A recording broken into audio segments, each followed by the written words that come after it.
जादुई कागज का घर।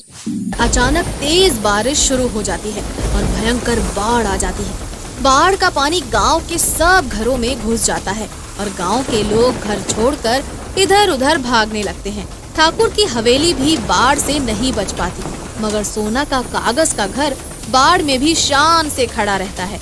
वो बाढ़ के पानी पर तैरने वाला जादुई घर बन जाता है। ये कहानी है कागज के खिलौने बनाकर बेचने वाली गरीब सोना की। सोना अपने पति अमर और बेटी लता के साथ दीपालपुर गांव में रहती थी। वो रंग बिरंगे कागज से तरह तरह के खिलौने बनाकर गांव के बाजार में बेचती थी। लो भाई, आ गई सोना, कागज के खिलौने वाली सोना। कागज की नैया, कागज का सिपहिया, कागज का घर, कागज के फूल, जो अच्छा लगे खरीद लो। ए सोना, ये कागज का फिरकी और नैया कितने का दिया बहन? ना कम ना ज्यादा, सब मिलके 50-50 रुपया। कहो तो दूं? हाँ, ये दे दो। सोना कागज के ऐसे सुंदर खिलौने बनाती थी कि देखने वालों की नजर उन पर से हटने का नाम ही नहीं लेती थी, और इसीलिए उसके खिलौने हाथों हाथ बिक जाते थे। हेलो, बिक गया सब माल, आज तो अच्छी कमाई हो गई। एक दिन सोना बाजार में खिलौने बेच रही थी कि तभी उसके पास एक गाड़ी आकर रुकती है। उसमें से सोना का पति अमर और 2 महिलाएं बाहर आती हैं। सोना, ये दोनों तुमसे मिलना चाहती हैं। देखिए, मेरा नाम नेहा है, हमारा कागज के खिलौने का कारोबार है। हमने सुना है कि आपके गांव में कई महिलाएं कागज के खिलौने बनाती हैं, इसीलिए हम आपके गांव में कागज के खिलौने बनाने की एक छोटी सी प्रतियोगिता रखने जा रही हैं।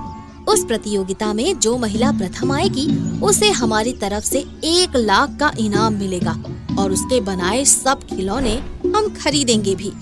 ये सुनकर सोना बहुत खुश होती है और उन महिलाओं से कहती है, पर इससे आमदनी कितना होगी मेम साहब?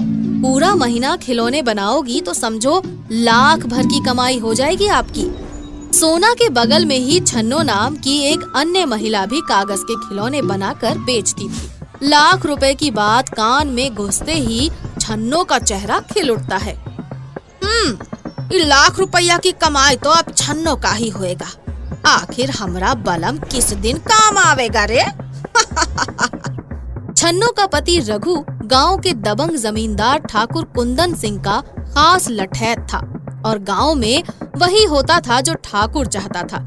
इसीलिए छन्नो रघु को सारी बात बताते हुए कहती है, देख लो बलम जी, जो हर महीने लाखों की कमाई चाहिए तो हमारा साथ तो देना ही पड़ेगा। हाँ, पर मैं क्या साथ दे सकता हूँ? अरे हमरे नादान बलम जी, का इतना भी नहीं समझते? वो सोना से बढ़िया खिलौना तो पूरे गांव का कोई भी महिला नहीं बना सकत है। फिर वो ई प्रतियोगिता में भाग लेगी तो हमरा नंबर कहाँ से आएगा जी? तो ये बात है, फिर ठाकुर किस मर्ज की दवा है? समझो सोना तो गई काम से। रघु ठाकुर कुंदन सिंह को इस बारे में बताता है और उनकी खुशामद करते हुए कहता है, देख लो मालिक, ये तो तभी हो सकता है जब वो सोना प्रतियोगिता में हिस्सा ना ले। 2.5 किलो का एक मारूं? सुन बे रघु, तू मेरा खास आदमी है, समझ ले तेरा काम बन गया। वो सोना तो क्या, उसका बाप भी इस कंटेस्ट में हिस्सा नहीं ले पाएगा। चल मेरे साथ। ये कहकर ठाकुर कुंदन सिंह रघु और अपने कुछ और आदमियों के साथ गाड़ी में सवार होकर सोना के घर जा पहुंचता है। अरे ठाकुर साहब, आप कोई काम था तो मुझे बुलवा लेते मालिक। 2.5 किलो का एक मारूं? अबे तेरी जोरू कहाँ है बे? बुलाओ से। पर वो तो घर पर नहीं है मालिक। 2.5 किलो का एक मारूं तो सुन बे, उसको समझा देना अगर उसने कागज के खिलौने बनाने वाले कंटेस्ट में भाग लिया तो भाग्य फोड़ दूंगा तुम्हारे, घर जला दूंगा और गांव से निकाल दूंगा। अगर आप यही चाहते हैं तो यही होगा मालिक, यही होगा। सोना हिम्मत और हौसला रखने वाली औरत थी, इसीलिए जब अमर उसे इस बारे में बताता है तो वो ठाकुर से डरने के बजाय उसका विरोध करने पर उतर आती है। हम क्या ठाकुर का दिया खाते हैं जो उसकी धमकी से डरे? मैं उस कंपटीशन में जरूर भाग लूंगी। हाँ, मान जाओ सोना, ठाकुर का कहर हमसे बर्दाश्त ना होगा। आप चिंता नहीं कीजिए जी, कुछ नहीं कर सकेगा वो ठाकुर हमारा। अमर सोना को बार बार मना करता है, मगर वो फिर भी कॉन्टेस्ट में हिस्सा ले ही लेती है और प्रथम स्थान पर आती है। हमें आपके बनाए पेपर टॉय बहुत पसंद आए सोना जी, इसीलिए अब आप हमारे लिए खिलौने बनाएंगी और ये रहा 1 लाख का इनाम।